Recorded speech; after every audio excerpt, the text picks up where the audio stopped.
possibility is as wide as the space we create to hold it.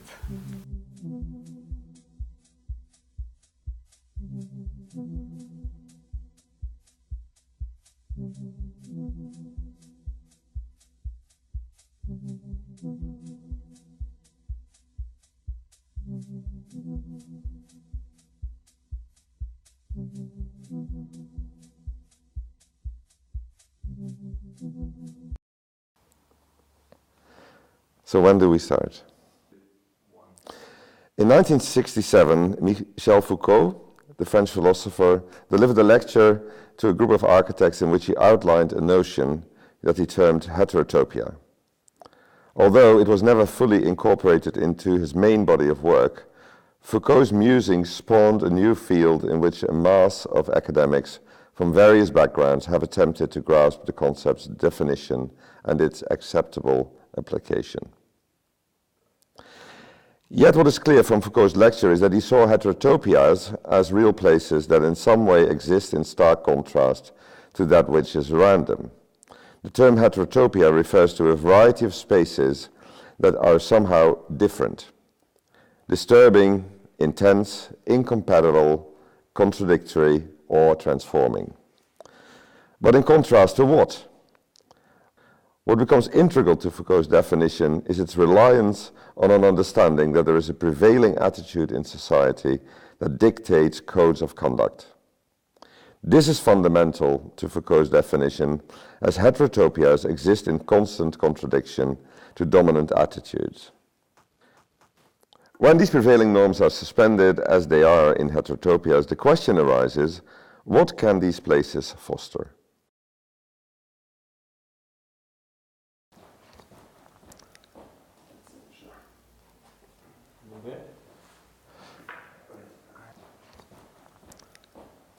Heterotopias of crisis are places which are designed for and created by individuals who are in crisis in relation to the society in which they exist. These individuals do not abide by the prevailing attitudes, values, and norms of behavior, and as such, this puts them in direct contrast with dominant social structures.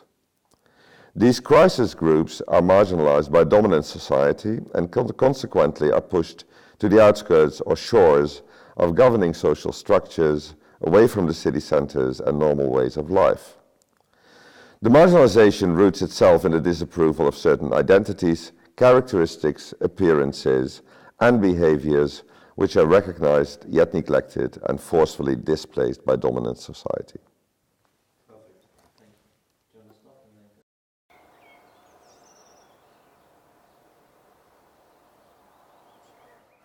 Yeah, if I walk in the city, then more and more I feel like I'm an alien from another planet.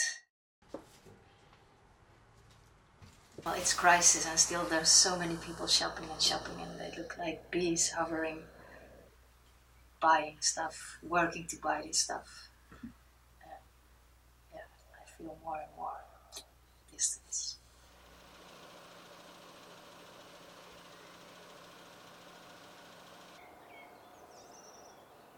Perhaps in the eyes of an outsider, they call me eccentric or a hippie or whatever. But I am not busy with that. I like very much colorful clothes, for instance, so I have always very bright colors. I see myself as a normal person.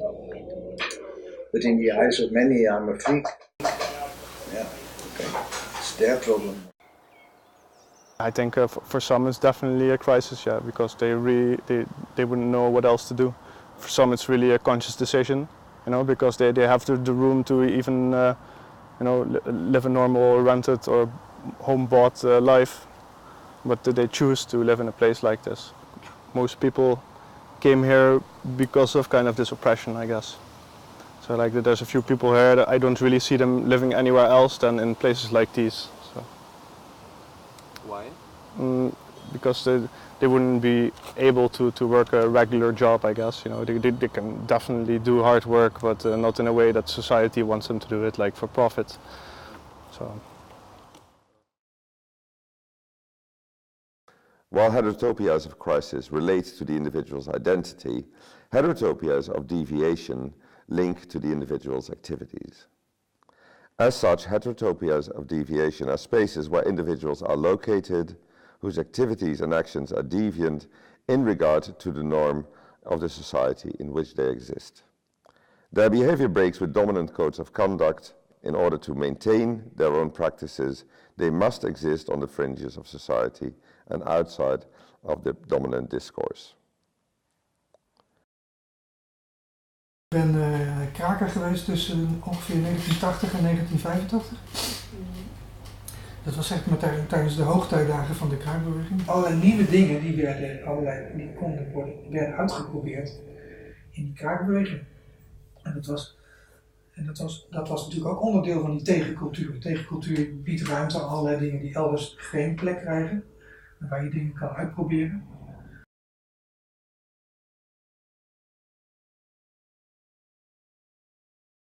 Normal behavior is a bother, is boring, is restricting, and people feel when they are around here, they feel different.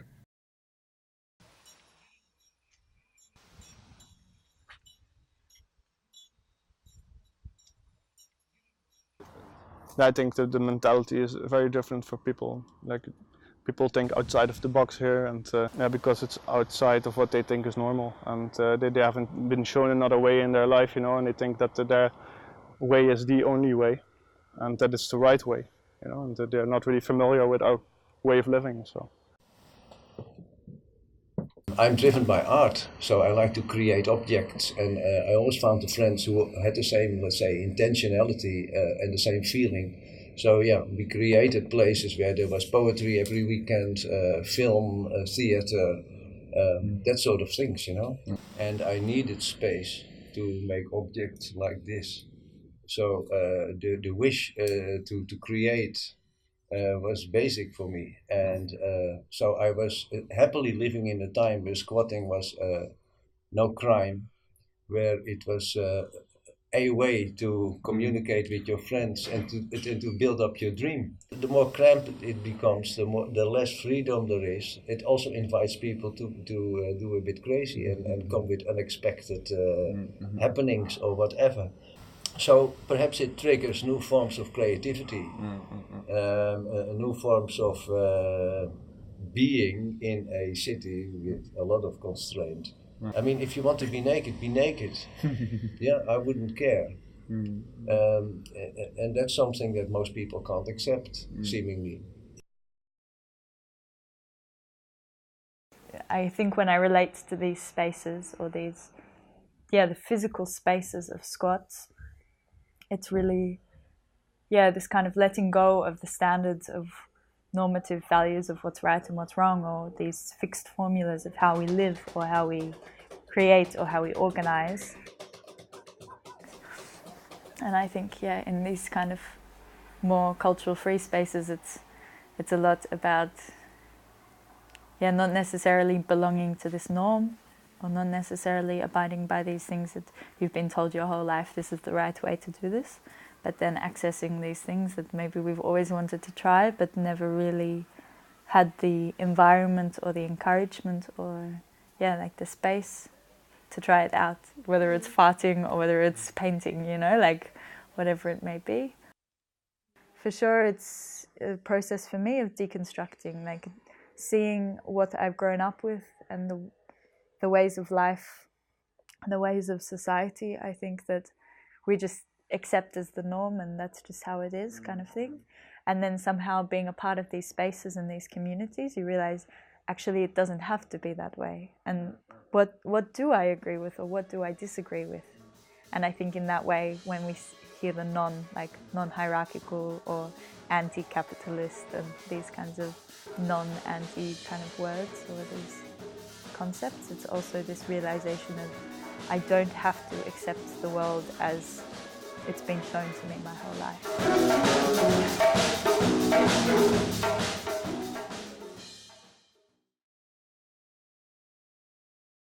By deviating, contrasting and refusing to abide to the norms of dominant society, these spaces can be understood as heterotopias of resistance, spaces which, due to their deviant nature, have the potential to foster social transformation. This provides a level of freedom, liberating these spaces from the constraining norms of society. Imagine you have just this space where everything is set up to first live, but also to host cultural events and to have a cultural and political center running. You had electricity, you had water, you had a livable space, you had a kitchen, you had already a whole soul imprinted in the walls, you had paintings everywhere, you had a history in this building and in the walls. And suddenly you are removed from there.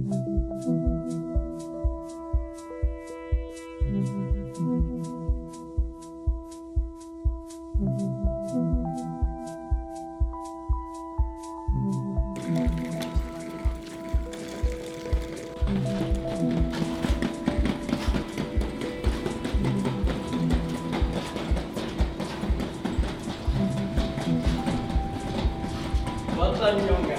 Raken gaat door.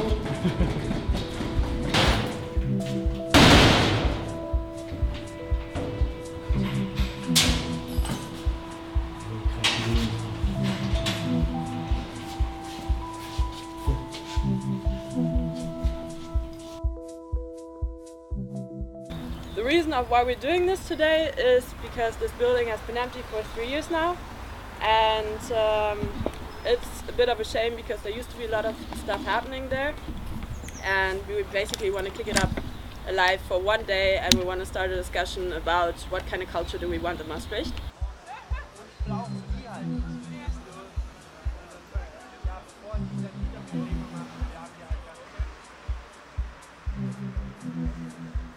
Dus sprake is natuurlijk ook in die zin een strijd om erkenning.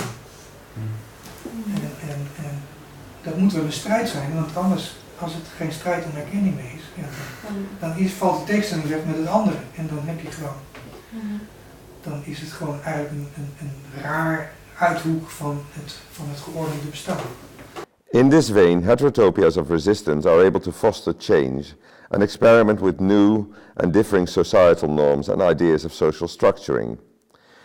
They thereby go beyond the possibilities available in the more rigid realm of dominant society. In such heterotopias of resistance, take advantage of the political potential of space in order to ignite social and political change. This resistance relies heavily on the availability of physical space. Open and accessible space allows for the general public and the squatting community to interact.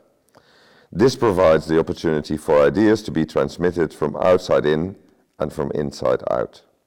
Once transmitted and communicated, these ideas have the potential to create change.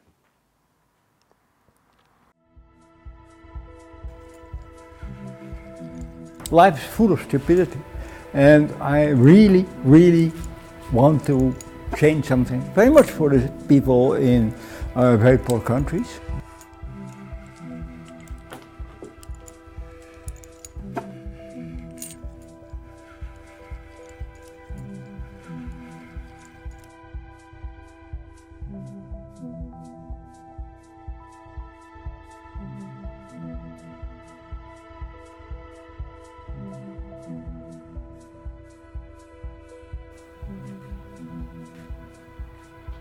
You see it's different, you see it's possible to do it different, you see somehow that it's something you like. It doesn't have the negative things of normal society like cost and elements of repression. It's not that you see it clearly, you feel it kind of.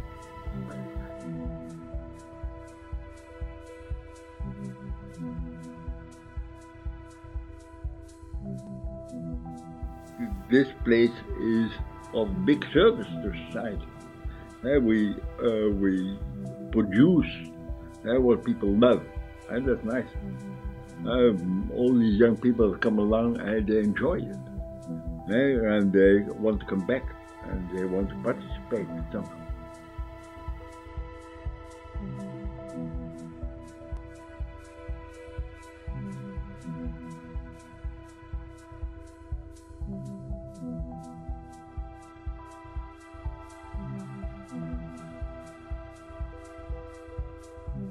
place that really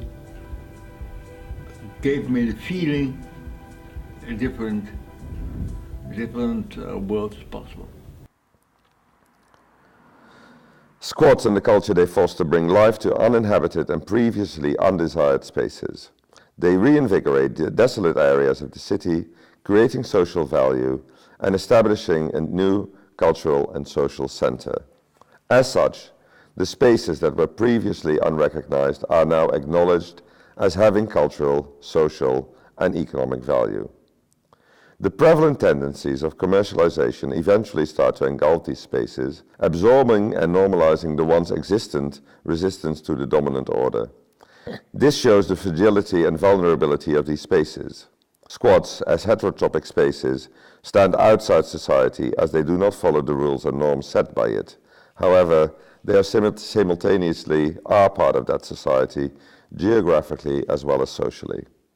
Their geographical and social entanglement often leads to the eventual absorption of these spaces into wider society, forcing them to conform, neutralizing their critical potential, and rendering them incapable of providing alternative culture.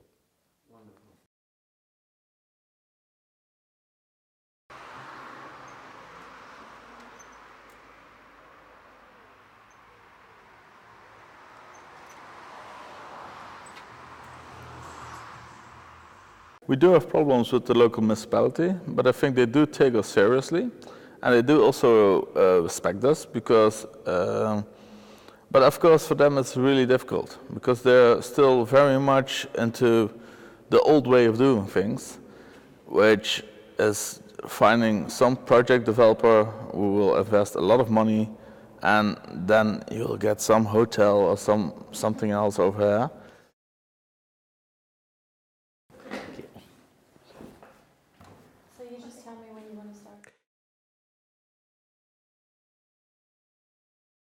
Nou, het Belvedere-project is eigenlijk een grote gebiedsontwikkeling noordwest van de stad. Een gebiedsontwikkeling die eigenlijk al vanaf eind jaren 90, begin jaren 2000 gaande is. Gaat eigenlijk vanaf, voor de mensen die het niet kennen, vanaf ongeveer het bassin, het Eifelgebouw, tot en met de Belgische grens, 300 hectare groot. En daar zijn eigenlijk al 20 jaar plannen voor ontwikkeld. Alleen zijn die plannen de afgelopen tijd heel erg bijgesteld. En het derde waar we op focussen, dus naast de brug en het park, is eigenlijk het herbestemmen van oud industrieel erfgoed. De gemeente Maastricht is nog de enige aandeelhouder eigenlijk in het Belvedere-project. We hebben een convenant met de mensen van het landbouwbelang en we hebben af en toe afspraken om te kijken of de afspraken die in het convenant staan worden nageleefd. Met name rondom veiligheid van het wonen in het landbouwbelang zijn ook een aantal afspraken gemaakt. Nou, daar moeten we ook in ieder geval op toetsen of die worden nageleefd.